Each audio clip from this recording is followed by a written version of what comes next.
Emma Goldman starts off. The history of human growth and development is at the same time the history of the terrible struggle of every new idea heralding the approach of a brighter dawn. In its tenacious hold on tradition, the old has never hesitated to make use of the foulest and cruelest means to stay the advent of the new, in whatever form or period the latter may have asserted itself. Nor need we retrace our steps into the distant past to realize the enormity of opposition, difficulties, and hardships placed in the path of every progressive idea. The rack, the thumbscrew, and the knout are still with us. So are the convict's garb and the social wrath, all conspiring against the spirit that is serenely marching on. Anarchism could not hope to escape the fate of all other ideas of innovation. Indeed, as the most revolutionary and uncompromising innovator, anarchism must needs meet with the combined ignorance and venom of the world it aims to reconstruct. To deal even remotely with all that is being said and done against anarchism would necessitate the writing of a whole volume. I shall therefore meet only two of the principal objections. In doing so, I shall attempt to elucidate what anarchism really stands for. Okay, so we're reading an essay on anarchism. What's anarchism? Just like anarchy, I guess it's just like going against, I guess it's just like the government or like whatever power they want to do. Okay, so you use the word anarchy. Yeah, does anybody know, for example, how is anarchism different from monarchism as a political ideology? Yeah. Monarchism is a single royal that rules over, calls all the shots. Isn't anarchism like centralized government at all? It's kind of like localized, like you do your own thing. Yeah. The way I want you to think about anarchism is it's a political ideology that advocates for the abolition of government, and a lot of anarchists also, the abolition of law, and the abolition of hierarchy, social hierarchy. Okay? So this is what Goldman is going to be arguing for. She's going to say, this thing called anarchism has gotten a bad rap. People got the wrong idea about it. I'm going to tell you what it really stands for and how it really works. All right? Boom. Okay. Let's see what she says. The strange phenomenon of the opposition to anarchism is that it brings to light the relation between so-called intelligence and ignorance. And yet this is not so very strange when we consider the relativity of all things. The ignorant mass has in its favor that it makes no pretense of knowledge or tolerance. Acting as it always does by mere impulse, its reasons are like those of a child. Why? Because. Yet the opposition of the uneducated to anarchism deserves the same consideration as that of the intelligent man. What then are the objections against anarchism? First, it is impractical, though a beautiful ideal. Second, anarchism stands for violence and destruction, and hence it must be repudiated as vile and dangerous. Both the intelligent man and the ignorant mass judge not from a thorough knowledge of the subject, but either from hearsay or false interpretation. A practical scheme, says Oscar Wilde, is either one already in existence or a scheme that could be carried out under the existing conditions. But it is exactly the existing conditions that one objects to. And any scheme that could accept these conditions is wrong and foolish. The true criterion of the practical, therefore, is not whether the latter can keep intact the wrong or foolish. Rather, is it whether the scheme has vitality enough to leave the stagnant waters of the old and build, as well as sustain, new life. In light of this conception, anarchism is indeed practical. More than any other idea, it is helping to do away with the wrong and foolish.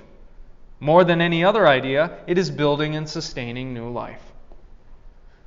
Okay, so what are the two objections that she's going to try to deal with in this piece? Against anarchism. The abolition of government, of law. It's impractical, and doing so would promote violence and danger. How many of you have heard that before? Anarchy would lead to violence and death and chaos. Yeah? Where have you heard that? Or when did you hear that? Can you remember a time, a place, or? Like my PE teacher used to say it in like 4th grade. Okay. And you're just like, yeah, I heard it. Yeah. Mr. Jones said it. Okay. Yeah. In the rationale of why laws exist, like people would say, like these laws exist for X, Y, Z because without them there would be anarchy, which would be violence, basically. Okay. So yeah, what she's trying to bring up here is a few ideas, but one of them is people associate lack of governance, lack of government, and lack of law with like inevitable violence and chaos. What do you think about that? Let's say we got rid of all police officers, all senators, all representatives, no more president, no more laws. What would happen? Would everything devolve into violence and chaos or not? I think maybe not in the beginning, but eventually, yeah, because first, if there's no government, there's no law, which means there's zero consequences, or zero, I guess, overall consequences. Like, there can be local consequences, but it's just like, when there's no consequences to an action, like, it very much, like, people wouldn't do it because there's no backlash. Okay.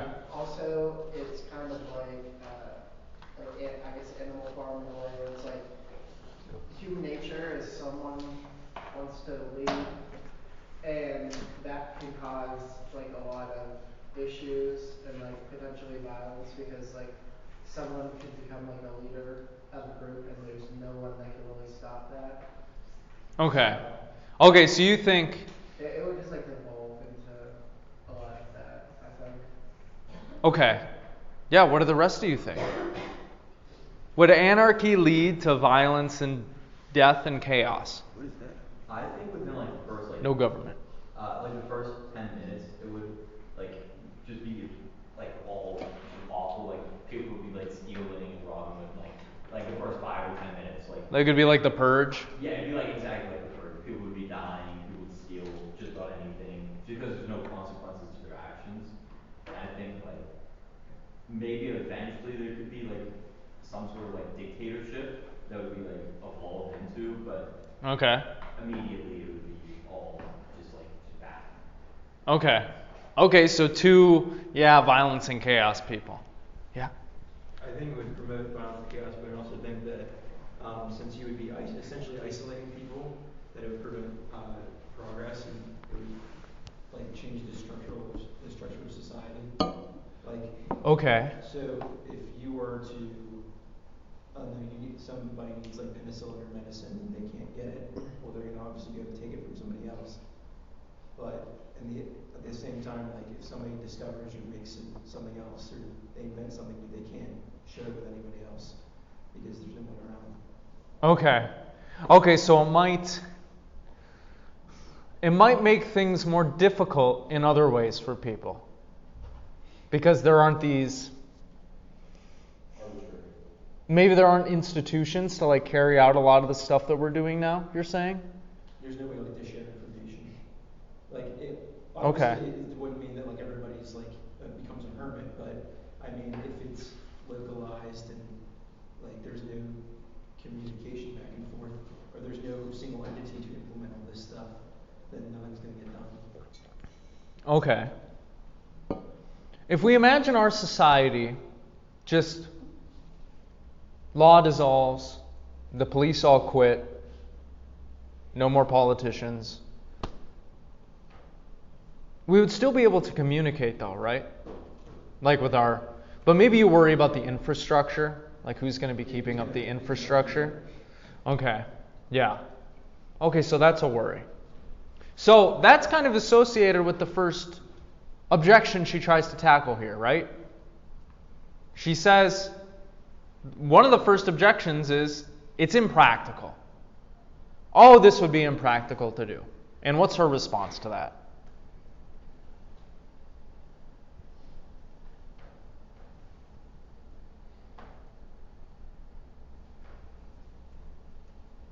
Would it really be impractical? Well, she kind of says, it depends on your definition of practical, right?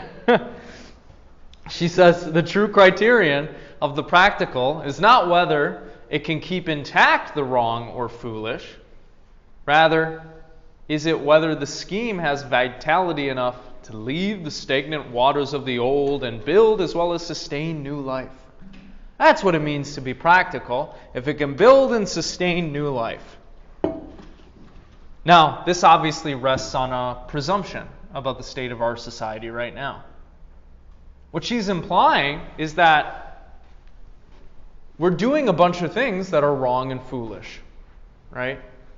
And so, anarchism is good, or it's desirable, or it's practical, because it's going to get rid of that wrong and foolish stuff. Let's see how she motivates that, okay? The emotions of the ignorant man are continuously kept at a pitch by the most blood-curdling stories about anarchism.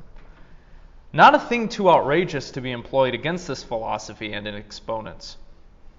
Therefore, anarchism represents to the unthinking what the proverbial bad man does to the child. A black monster bent on swallowing everything. In short, destruction and violence, as a few of you alluded to, right? Destruction and violence. How is the ordinary man to know that the most violent element in society is ignorance? That its power of destruction is the very thing anarchism is combating.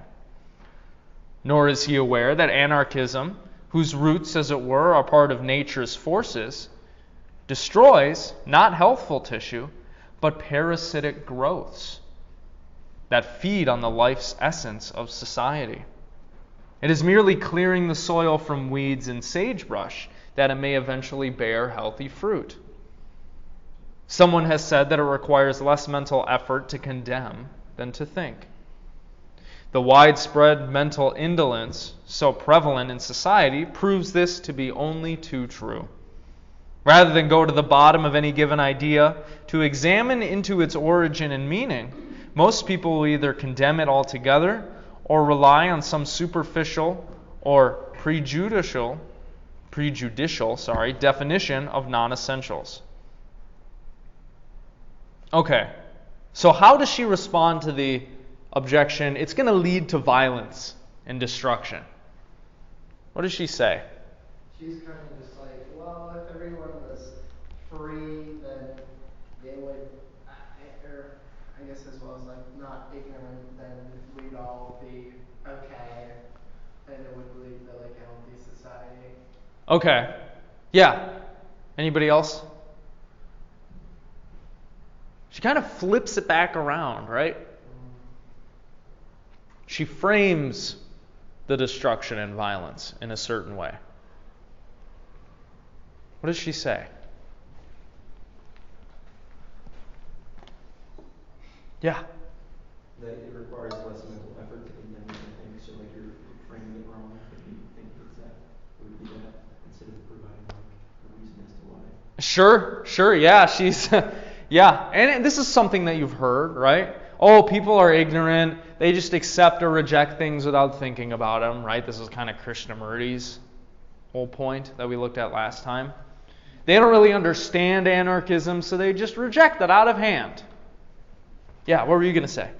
I was going to say, like, I think that there should also times when there would be like a split in people. Some people would completely just be like, oh yeah, this is great, like let's go rob banks, and other people would be like, okay, like let's just carry on, like, you know. Yeah, certainly there would be differing views and opinions about it, right? And people would do different things. One thing that you could say that she's implying is, like, look, it wouldn't actually be as violent and destructive as you think. And that is the common response, right? If you talk to somebody about this. But what she says explicitly is something a little different. The power of destruction is the very thing anarchism is combating.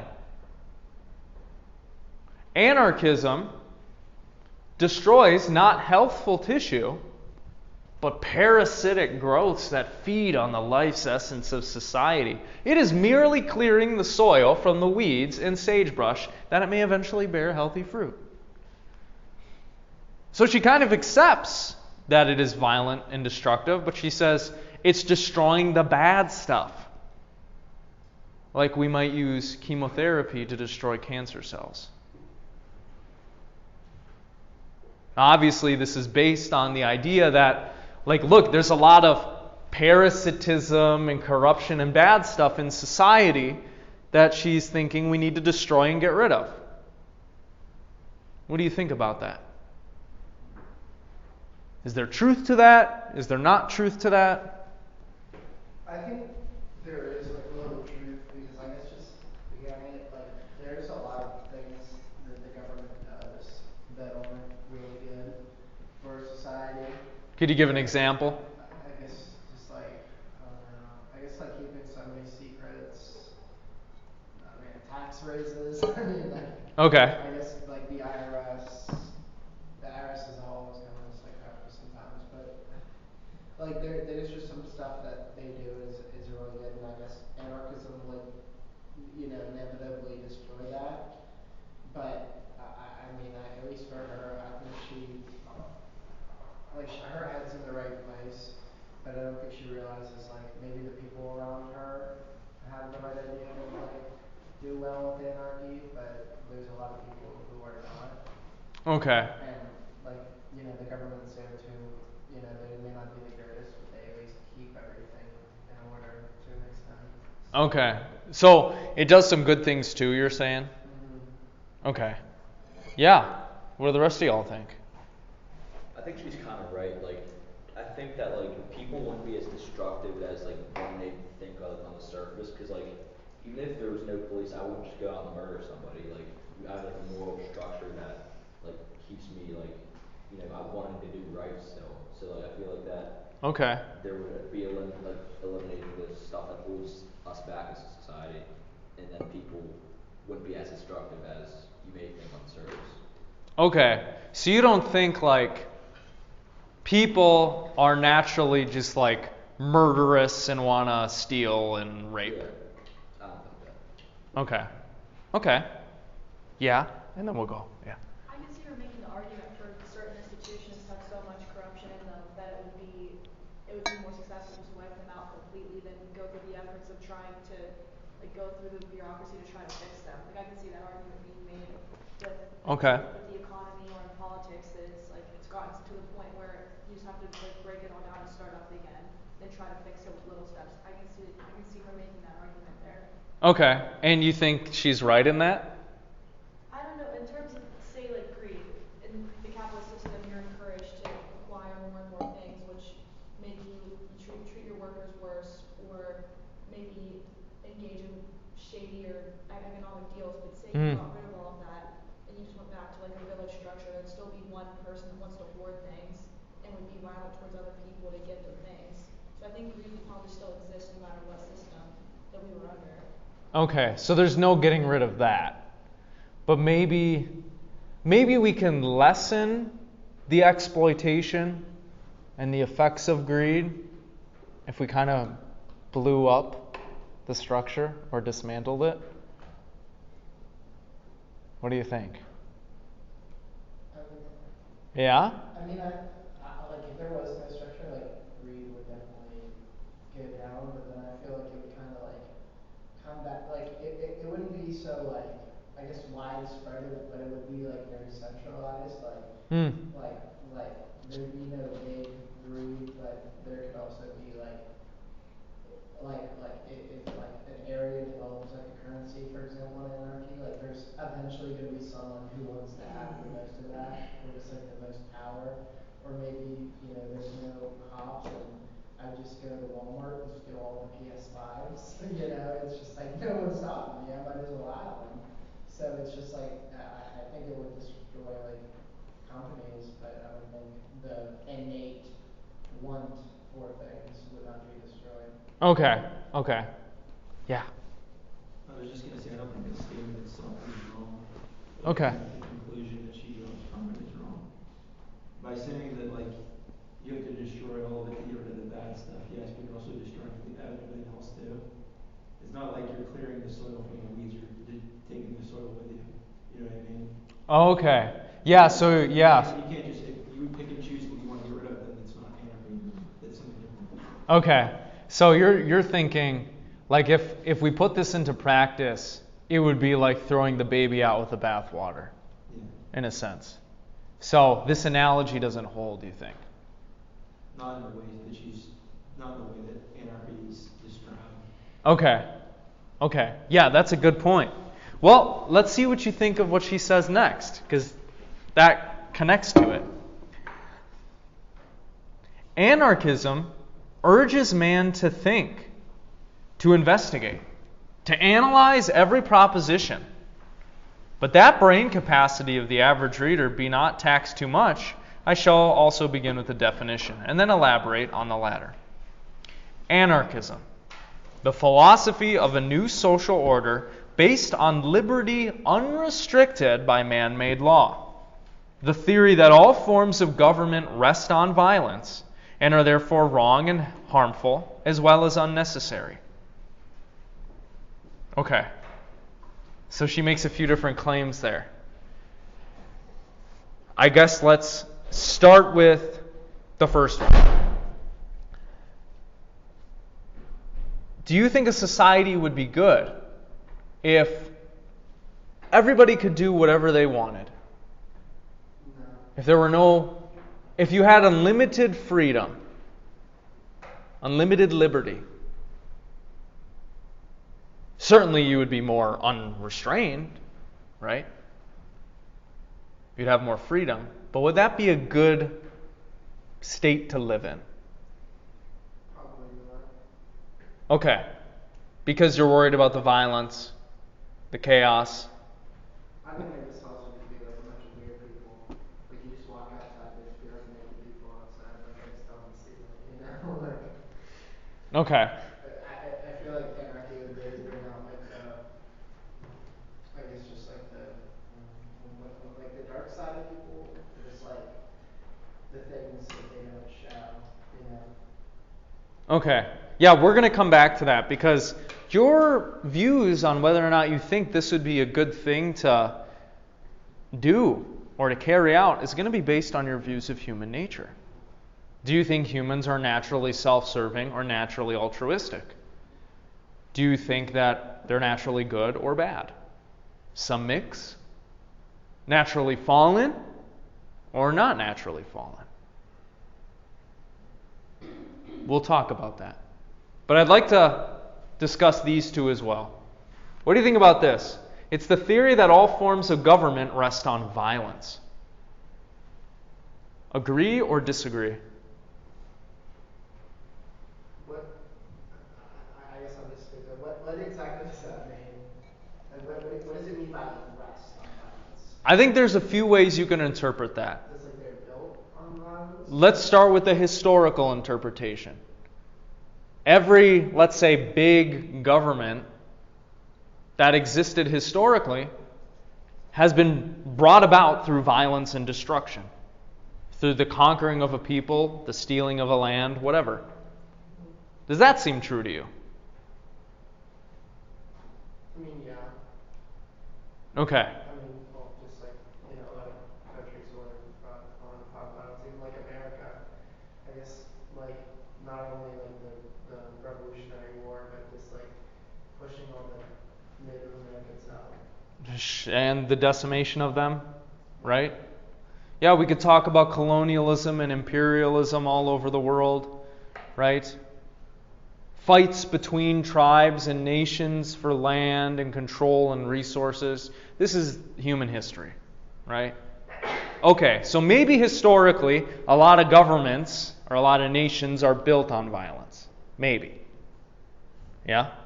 There's also a lot of examples, though, of like global governance that rests on like the application of violence, like if you look like the Geneva Conference, or things that are meant to combat violence. Like there's a lot of examples of government being created to lessen violence. So I feel like Yeah. that argument can't be successful if you apply it to like every single form of government that exists. Yeah. So there are definitely things that societies and governments have done that have reduced violence, right? And hopefully reduced exploitation and oppression. That's true, right? The U.S., for example, we got rid of slavery, right? That's a good thing. That was a violent institution, right? Or we've had dealings and treaties with other nations and countries. And that's a good thing, right? Establishing some peace. But the other way that we can interpret this, all forms of government rest on violence, is as follows. How does a government maintain order in society?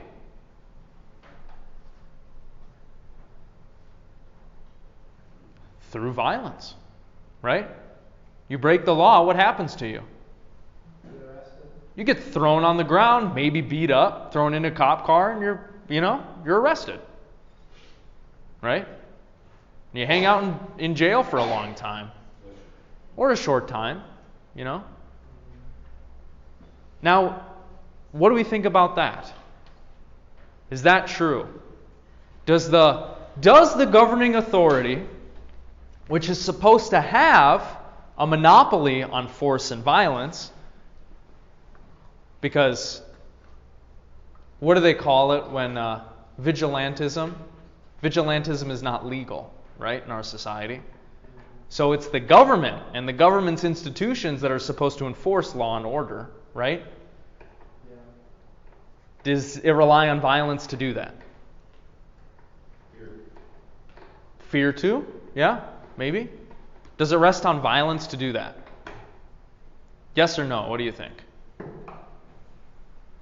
Well, if you want to talk about the Geneva Convention, if you violate the terms, then there's going to be retaliation from the rest of the members, right? Yeah. And so it would rest on violence, even if it's economic violence, you could say. Okay. So you agree it rests on violence. Does everybody else agree? Some of you do, at least. The controversial part is the next phrase. Insofar as they rest on violence, they are therefore wrong and harmful. What do you think about that? I don't think in all cases it would be wrong and harmful, especially in democracies when people vote for people who make the laws, where they have a direct say in how they get made. Mm-hmm.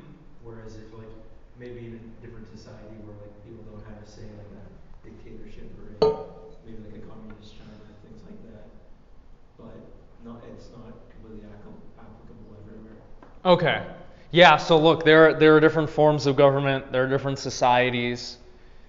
Maybe they all rely on violence to maintain order, or the threat of violence, surveillance, all this stuff. But maybe that doesn't make them wrong and harmful, right? Maybe sometimes the violence is justified. The retaliation is justified, just. What do y'all think about that? Does that seem right to you? Using force or violence to maintain order may be justified sometimes and right? I think the idea is that they use violence or the threat of violence to minimize the amount of violence. They're saying by using this little amount of violence, we're stopping a lot of people from committing violence. Right? But then there's some governments that commit too much violence to justify the amount that they're saving, and I would say those governments are wrong and harmful. Okay, but not all of them. No. Okay. Well, yeah, what do you think of our government, for instance? Does it use too much force and violence? I would say towards the wrong people sometimes. Okay. So there's some discrimination in how it uses force and violence. And maybe that's not fair. Maybe that's harmful. Yeah. What do the rest of y'all think?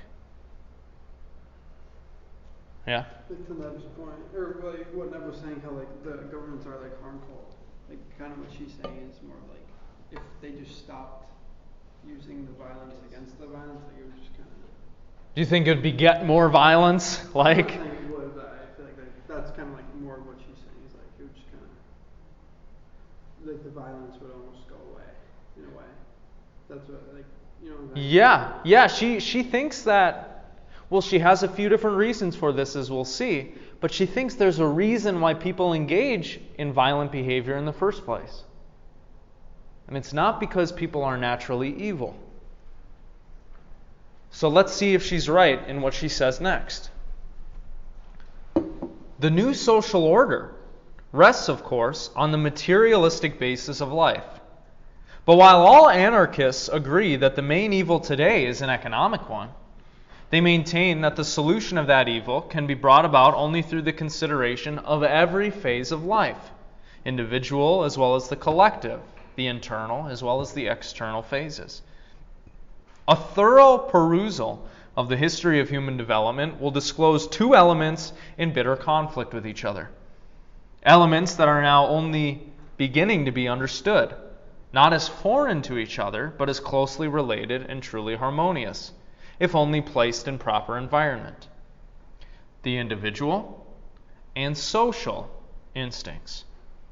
The individual and society have waged a relentless and bloody battle for ages, each striving for supremacy, because each was blind to the value and importance of the other. The individual and social instincts. The one, a most potent factor for individual endeavor, for growth, inspiration, self-realization. The other, an equally potent factor for mutual helpfulness and social well-being. The explanation of the storm raging within the individual and between him and his surroundings is not far to seek.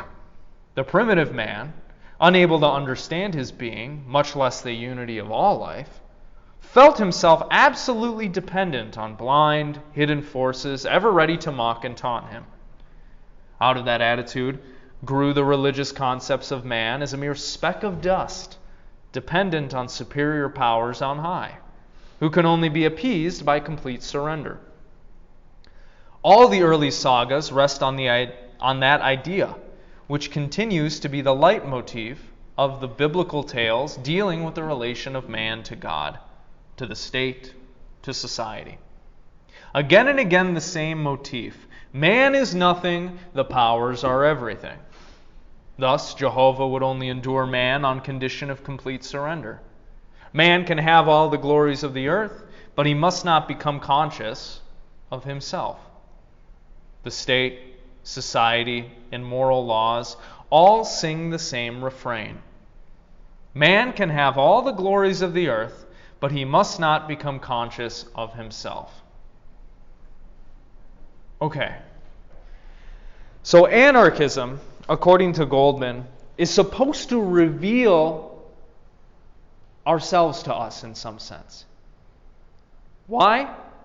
Because it's asking us, it's driving us to question whether the social order is good, whether it's serving us, what we really want, and what it's built on.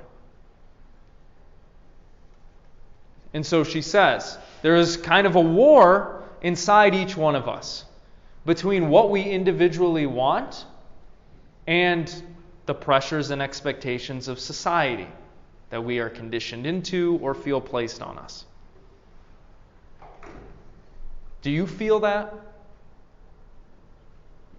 Is there a war inside you? Maybe that's an exaggerated word. But is there a battle inside you of what you want to do and your individual thoughts and feelings and what society expects of you and wants you to do? Yes. Any of the rest of you? Yay or nay? Nay? Okay, tell me about that. Do you feel there's a battle inside of you between what you want to do and who you want to be and what society wants you to be and wants you to do? Nah, I say that because like I'm the type of person I just realize I live by my morals for real. So I don't really Okay. pay attention to like what nobody else how they want me to be for real. Okay. So you're living your individual life. Okay. And you don't feel pressured too much to like behave a certain way by others or the government? I'm put down now. I guess you could say it's 50-50 for real. Okay. It's like I fight the urge. I fight it for real. Like if that makes sense, I fight it. Okay. Yeah. Okay. What do the rest of y'all think? Do you feel this tension within you? Sometimes, yeah. I think especially with podcasts, I think it just comes with having like opinions. Like there are people who have like such different opinions, and it really like, I guess maybe like pisses me off sometimes, because some opinions, are more right than others. Okay. But like, I mean, I just feel like it's I don't so much like a struggle. It's just like discouraging, like when society is so much different from what you feel. I think it's just very discouraging. Okay. Yeah, I mean, there are expectations, right, that are placed on all of us, and pressures, and stressors, right? For most people, I would say, they can find contentment even though they are constrained in these different ways. But what Goldman is trying to get us to see is that if we maintain the kind of system that we have now, that war is not going to go away. There's going to be that tension. And you're not going to be able to live exactly as you want to live. Why? There are all these laws and institutions and norms constraining you. But if we just got rid of all that, you'd be able to freely do like whatever the hell you want to do. And she continues on. Anarchism is the only philosophy which brings to man consciousness of himself, which maintains that God, the state, and society are non-existent, that their promises are null and void, since they can be fulfilled only through man's subordination. Anarchism is therefore the teacher of the unity of life, not merely in nature, but in man. There is no conflict between the individual and the social instincts, any more than there is between the heart and the lungs. The one, the receptacle of a precious life essence. The other, the repository of the element that keeps the essence pure and strong. The individual is the heart of society, conserving the essence of social life. Society is the lungs which are distributing the element to keep the life essence. That is, the individual, pure and strong. Okay, so what does she say that anarchism denies? What doesn't anarchism believe in? Yeah? Just basically themselves. Say more about that. What do you mean? Any external factor that's not themselves, they don't see power or authority in. Yeah. There's an illegitimacy there, right? Yeah. And she's even going further. She's making even bolder claims here. She thinks the power and the authority of the government, stupid, doesn't make sense, null and void. And she's going to say, not only does the government not have any authority or real power, unless it's power that we give it, God does not exist. She's an atheist. What do we think about that? Does religion subordinate human beings? Or does it liberate them? She thinks it subordinates, right? Well, I think it depends on how you view religion. I think it's not insane to say that the original ideas of liberty and natural rights came from religion. So Yeah. to say that the all-out liberty would not include some aspect of religion, I don't think is true at all. Okay, so yeah, definitely, I would say historically, if we look, for example, at the founding documents of our country, there's allusion to natural right and natural law. Historically, these concepts have been based on the presumption that there is a divine lawgiver, right? God.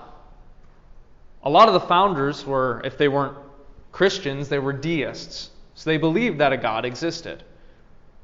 And that provided them with some sort of basis or foundation for seeing and claiming that self-evidently there are natural rights that we have that ought not to be violated, natural freedoms that ought to be respected, a natural law that we ought to obey. Now, I think she's going to deny natural law. She might, also deny natural right. But it's unclear, because maybe you could say she's invoking those by even talking about liberty, right? Or freedom. Or making these claims of moral objectivity. Oh, this is bad, this is good, right? She needs to have some sort of foundation for these things. But let's see, I want to get to this part before we end class for sure, why she's going to rail against these things. God, the state, and society. What she's going to be bringing up next are those things that she thinks subordinates us and holds us back and prevents us from living our lives, which exploit and oppress us, you might say. The one thing of value in the world, says Emerson, is the active soul. This every man contains within him. The soul, active, sees absolute truth and utters truth and creates. In other words, the individual instinct is the thing of value in the world. It is the true soul that sees and creates the truth alive, out of which is to come a still greater truth, the reborn social soul. Anarchism is the great liberator of man from the phantoms that have held him captive. It is the arbiter and the pacifier of the two forces for individual and social harmony. To accomplish that unity, anarchism has declared war on the pernicious influences which have so far prevented the harmonious blending of individual and social instincts, the individual and society. Religion, the dominion of the human mind, property, the dominion of human needs, and government, the dominion of human conduct, represent the stronghold of man's enslavement and all the horror it entails. Religion, how it dominates man's mind, how it humiliates and degrades his soul. God is everything, man is nothing, says religion. But out of that nothing, God has created a kingdom so despotic, so tyrannical, so cruel, so terribly exacting, that naught but gloom and tears and blood have ruled the world since gods began. Anarchism rouses man to rebellion against this black monster. Break your mental fetters, says anarchism to man, for not until you think and judge for yourself will you get rid of the dominion of darkness, the greatest obstacle to all progress. Okay, what do we think about that? The first up on the chopping block is religion, the idea of God. We need to get rid of that if we're going to harmonize the individual and society, if we're going to liberate humanity. What do you think? I think it's kind of stupid. Okay, say why. Why do you think it's stupid? Well, I feel like at least like religion, especially Christianity, promotes like the main message is like to like be part of the society and well not be part like don't be a bad person. Like that's like the Bible is about Jesus and like how not to be a horrible person. Okay. Her just saying that, I think she's looking at it, I don't think, well, religion doesn't like degrade you. At least like it doesn't degrade me. I feel like if anything it makes me stronger. And I think she's looking at it like how the church, especially like back in like I guess medieval times and just like in the past, like the church has held so much power. Okay. And like especially like some priests or like just people in religion, just some people just like are good people. And I think that's what she's kind of looking at rather than the actual religion itself. Okay, so you think that she's talking about how religious attitudes have like... I think that's what she's basing her thing off of. Like she's definitely talking about religion, but I think she's basing her ideas off of like the churches in the past. And the crappy stuff that they've done. Yeah. The wars they've waged, the exploitation, the whatever. Okay, what do the rest of y'all think? Yeah? I wouldn't say that all religions, if you look at religious texts, reduce man to nothing. Because Okay. in its basic, like, in its founding principles, I don't think religion would have garnered so many supporters if in its text it was saying that you are nothing. Like even in like the Christian faith, like you're taught that, at least like in the Bible or in the Catechism, you're taught that God made you in His image, which is supposed to make you feel some sense of importance or righteousness that like the Supreme Creator made you in His image. That's not really reducing someone to nothing. It's Okay. making people feel like they're a part of something bigger, which I wouldn't necessarily say is a negative, or making people feel that they're subjugated to like living as just subjects to something. Okay. Let me play devil's advocate. Christianity teaches that we're fallen, right? If you are Christian, you may have heard of the idea of total depravity. We are totally sinful, and our will is antithetical to the will of God's. This is a pretty common view, right? Insofar as we are fallen, and we're sinful, and we are aimed towards sin, isn't that kind of degrading and humiliating? Or no? Depends on how you look at it. I mean, at least how I look at it, it's the truth. Like everyone does sin. Okay. I mean, I don't feel degraded by that. I don't want to say like empowered, but like I don't feel like I recognize that, and I feel like it's able, like I at least use it to, I guess, try not to sin. I admit that like I'm like, because like when obviously when you do something wrong and you have a conscience, you feel bad for it, and I just feel like I know I do it, and in a way I feel bad, but I don't like beat myself up. Okay. Because I know like it's about that. Okay. So maybe she's exaggerating, you're saying here? Yeah. What else does she say? God is everything, man is nothing, says religion. But God has created a kingdom so despotic, tyrannical, cruel, so terribly exacting that naught but gloom and tears and blood have ruled the world since God's began. Is it true that gloom and tears and blood have ruled the world for the last... Let's assume that young Earth creationists are right, for the last 6,000 years. Yeah. I mean, she is kind of right, but I feel like this is also kind of like, I don't know which fallacy, but I kind of feel like it's a fallacy, because obviously in the Bible, God did create everything, but He in a way is also not the reason. Like, Okay. He isn't He's not the reason that Eve ate the apple, and Adam ate the apple, and it was Satan's fault. Okay. I feel like in a way she's kind of like deflecting, and like I guess there is an argument that it is God's fault, but there's also like an argument that it's not.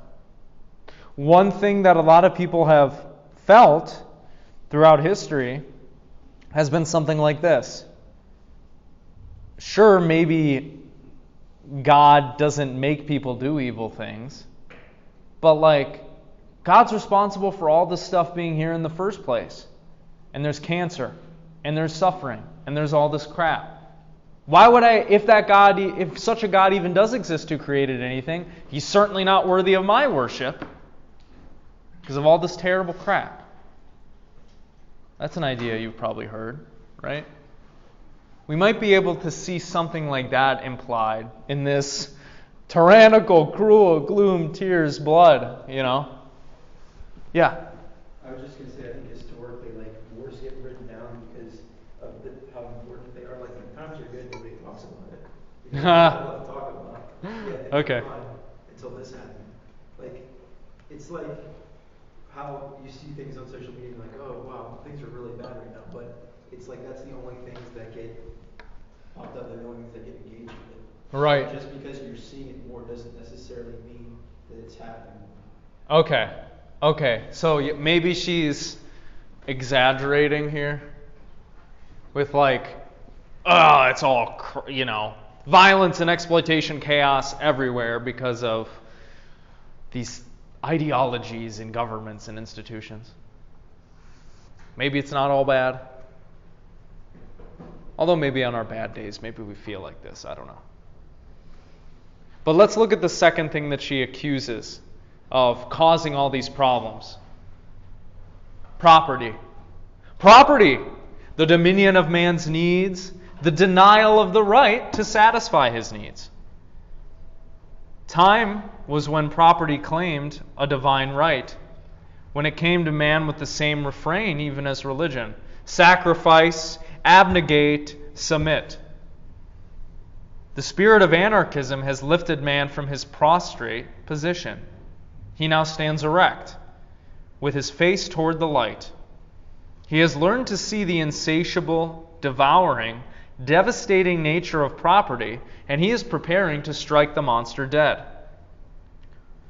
Property is robbery, said the great French anarchist Proudhon. Yes, but without risk and danger to the robber.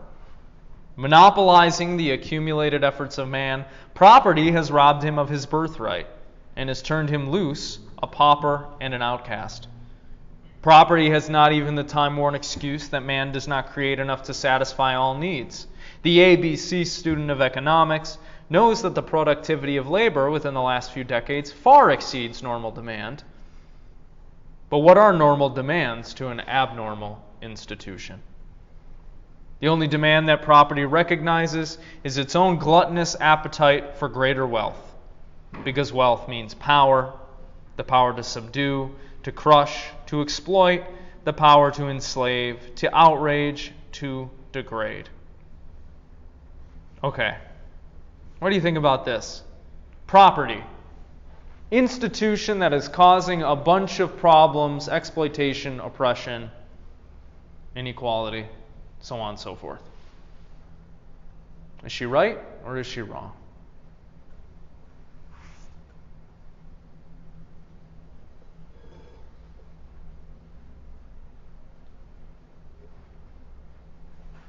Maybe I'll ask you an easier question first. Do you think people can legitimately acquire property? Is that a thing? Or does nobody have a right to own? Let's start with land. Does anybody have a right to own any land? Can they acquire that legitimately? Or does nobody have a right to land? You have a right to own things like land. Like if you put time in it, like no one should be able to. Like I feel like if you put time into it, no one should just be able to come and just take that from you. Okay. Well, what you seem to be echoing there is something like Lockean theory of property. Locke thought that you could legitimately acquire, let's say, a piece of land as your property if you went in there and you mixed your labor with it. You did something to it. So, let's say none of the land is owned out there, and I went out there and I tilled it and I planted a bunch of seeds. I can now claim it as my own because nobody else has mixed their labor with it. It was unowned before, and now it's mine. I can say it's mine. Yeah. What do you think about that? Yes, sir. Okay. I would say like no, you wouldn't really have any property of anything other than like self-property. I feel like you technically have property of yourself. Okay. You're tied to yourself. Like even if you were to mix any land or do any work, you're not like tied to it any other way. Like you can be completely removed for it and it will still exist. Okay. So maybe we have some sort of ownership or right to our own bodies, but maybe not land. Okay, what do the rest of y'all think?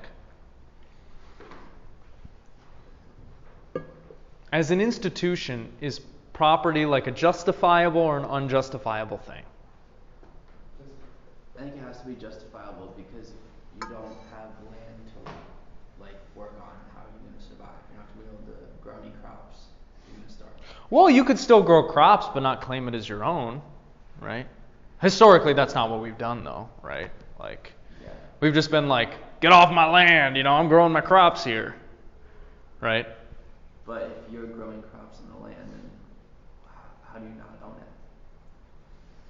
it? That's a tricky philosophical question. Yeah. People argue about that. If land ownership is even a thing. If it should be allowed to be a thing. Yeah.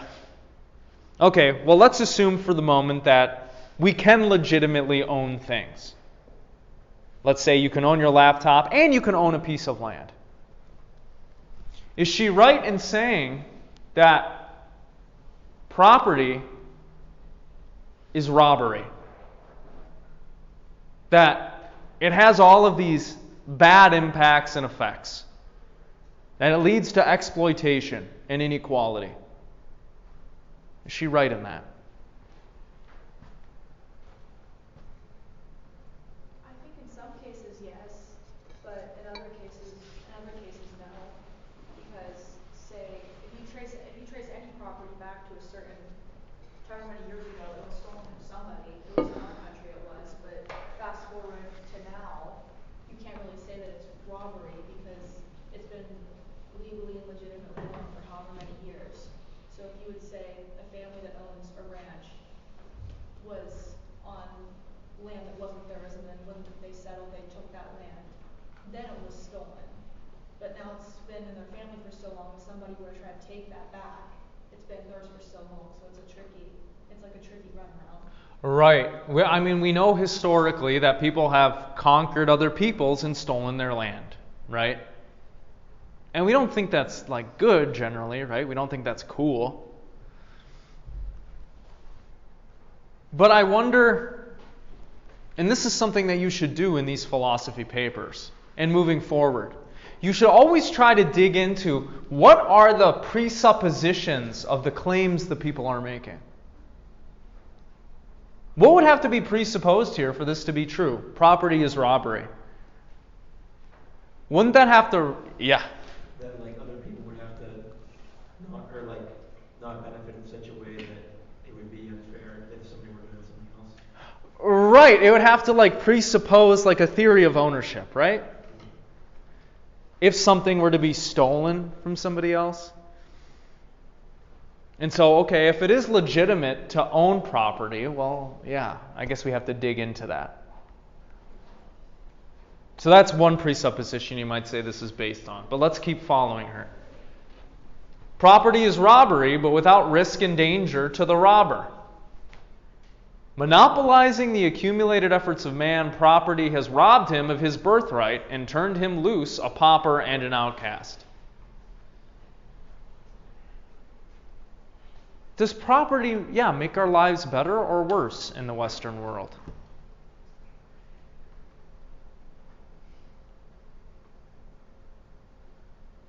What do you think?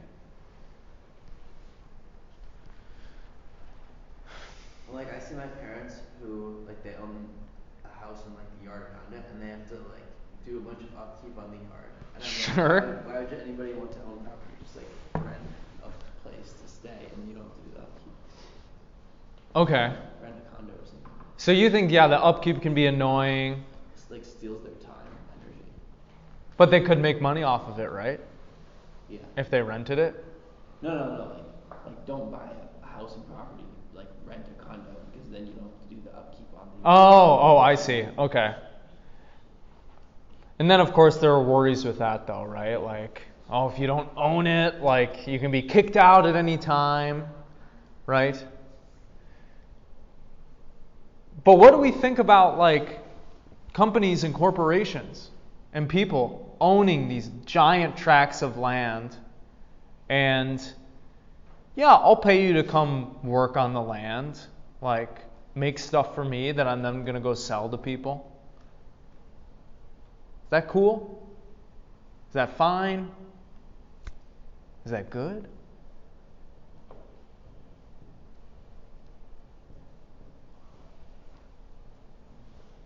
Or does the earth belong to no one? What do you think?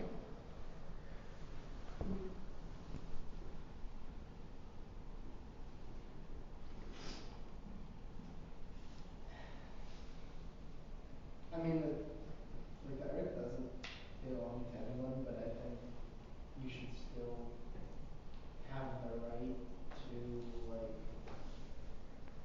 do certain things with, I guess, the area that you may be around. I don't know, it's like a hard question. Okay, so then I'll ask one more and then we'll continue on. What she's implying here is that this institution of private property enslaves us.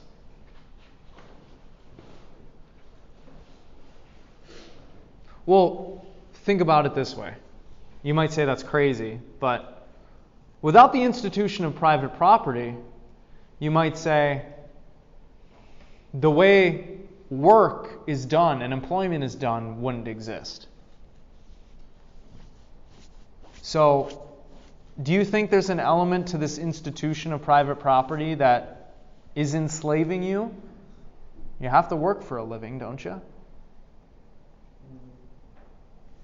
Yeah, but you have to work to survive even if it wasn't a capitalist system. Like you have to plant crops and you have to farm the land. Like you got to eat somehow. You got to go hunt something. Right. You have to do some labor, right? Yeah. So you're not going to get away unless you're the capitalist who owns everything, right? And then you can have people get you your food and everything. But yeah, you're going to have to do some work, right? Let's say we did get rid of laws and government and property. Yeah, we'd still have to grow food and keep ourselves alive. What were you going to say? I was Yeah. going to say, I think there's a difference between like subsistence farming or like what I do is for me and for for my family presumably, but I think there's a difference between that and then having forced to work more hours to get paid less than a minimum wage than you would have maybe to appease your boss and your landlord and this and that and to pay the banks or pay your mortgage, and those things keep rising as is.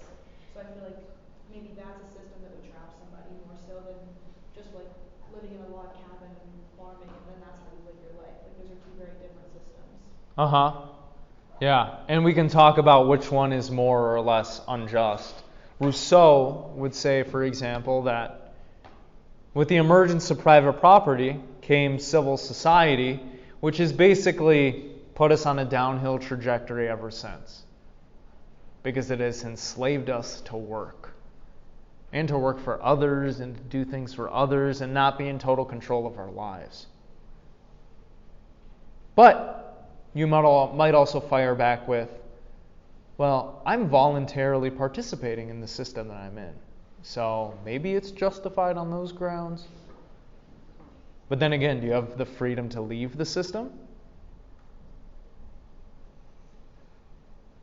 It's another thorny question. In any case, religion and property, she thinks they gotta go. What's the third thing she thinks has gotta go?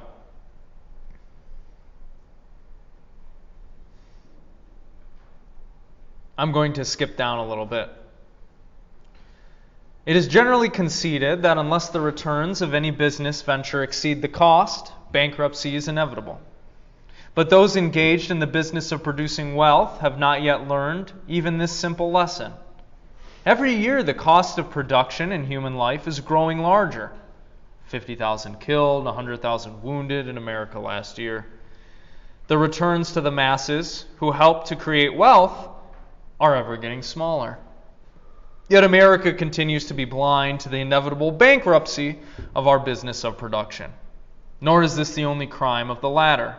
Still more fatal is the crime of turning the producer into a mere particle of a machine, with less will and decision than his master of steel and iron.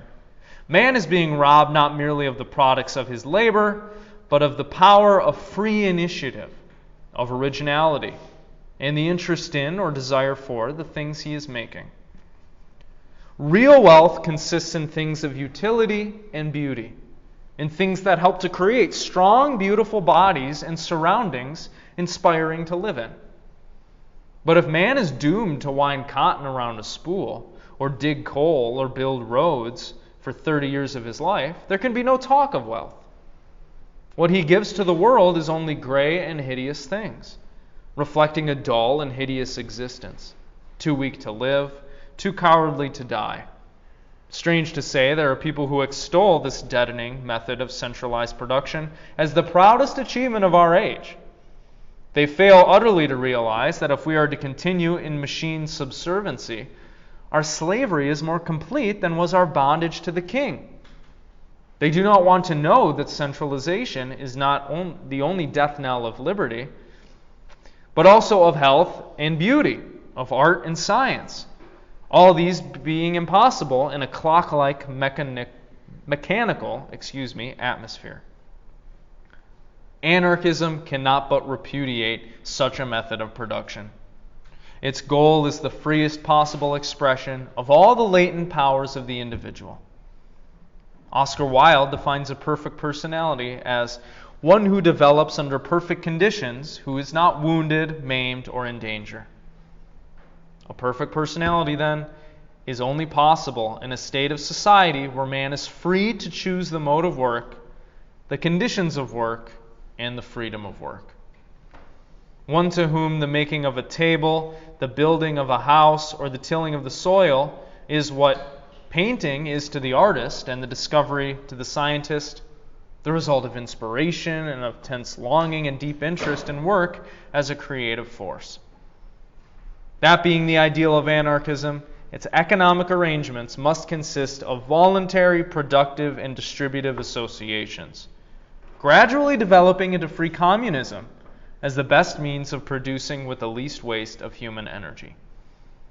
Anarchism, however, also recognizes the right of the individual or individuals to arrange at all times for other forms of work in harmony with their tastes and desires. So, what is she railing against in these paragraphs? Not just property, but Capitalism? yeah, you might say the capitalist mode of production, like how we've set up work and production. What's bad about it? What's so bad about it? What does she say? Makes us into slaves for the system, basically, where we, like, she was talking about people working in coal mines where we're not, like, proud of our work and it doesn't really apply to our lives. So we're just, like mindlessly doing our job just because. Marx and the other critical theorists would call this alienation.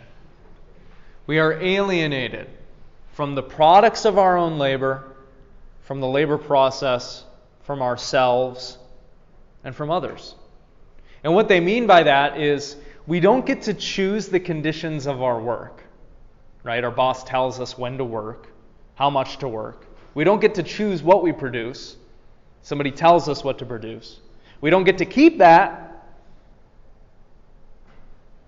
And we have to participate in this system to survive. So we're kind of like coerced into contributing to its continued support and expansion. What do you think about that?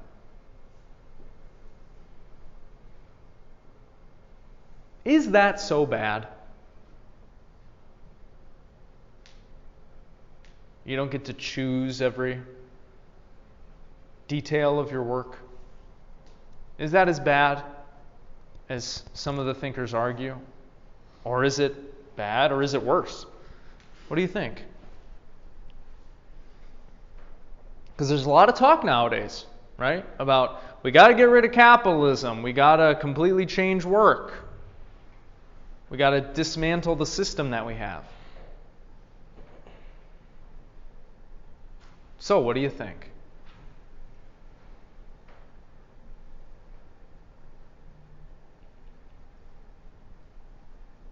Mm-hmm.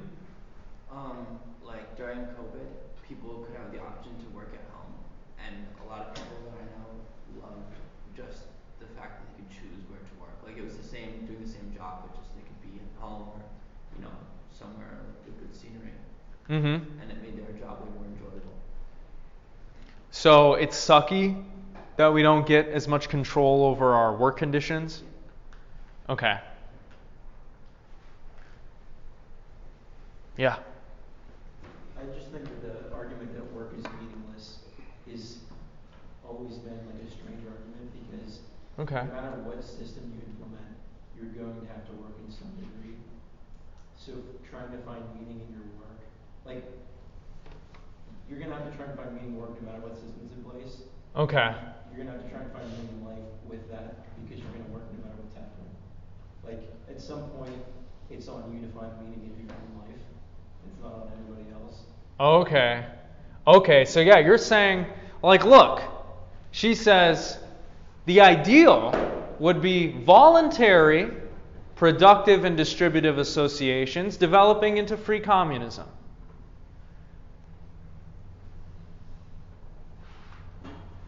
Now, if you just imagine a communist system, though, people are still going to have to work, right? That's what the symbols of the hammer and the sickle mean, is the labor, right? A lot of labor is going to be required to maintain everybody's needs and meet them. And so you could say, yeah, this system kind of sucks because I don't get to choose all the work that I need to do. I don't get to design it. I have to do what people tell me. It's not fulfilling. It's not what I want to do. But it would seem that the fact of the matter is, in order to survive, you're going to have to do a bunch of stuff you don't want to do. So, is it worse? I don't know. You'll have to think about that. How much time do we have left? 1 minute. Okay. So let me just end with this. She's going to say, we should respect the freedom of the individual to live how they want to live. The problem with society right now is that it's organized in all these different ways to constrain and exploit us. That is bad. And so we should toss it all out. See what your friends and family members think about that. Because there is kind of, there's a growing sentiment nowadays that things are broken and they need to be dismantled or tossed out. If you agree with that, think more about what exactly you think is broken and needs to be tossed out or fixed. Maybe you're not a complete proponent of dismantling, but reformation. Okay.